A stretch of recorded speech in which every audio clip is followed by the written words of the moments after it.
राज्यातील मुख्यमंत्री युवा कार्य प्रशिक्षणार्थ्यांचा प्रश्न तातडीने मार्गी लावावा, अन्यथा नाशिकमध्ये होणाऱ्या कुंभमेळ्याच्या आधी प्रशिक्षणार्थ्यांचं कुंभमेळा आंदोलन होईल असा इशारा तुकाराम बाबा महाराजांनी दिलाय।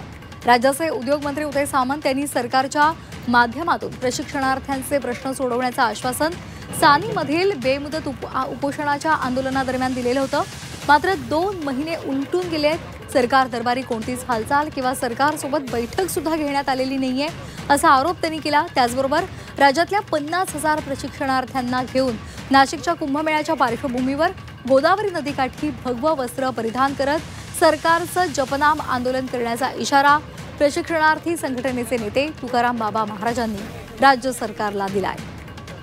50,000हून अधिक विद्यार्थी त्या ठिकाणी घेऊन भगवा ड्रेस प्रदान करून त्या गोदावरीच्या नदीमध्ये स्नान करून त्याच ठिकाणी नामजप, जसं देव भेटावं परमेश्वर भेटावं म्हणून संत महंत त्या ठिकाणी उपोषण करतात किंवा त्या ठिकाणी अनुष्ठान करतात, तर त्या ठिकाणी हे तरुण मुलं त्या गोदावरीच्या काठावरती बसून नामजप करून हे मंत्री महोदय त्यांना भेटून आमचं पुढे काय होणार या संदर्भात स्पष्टीकरण द्यावं किंवा आम्हाला मार्ग सांगावा।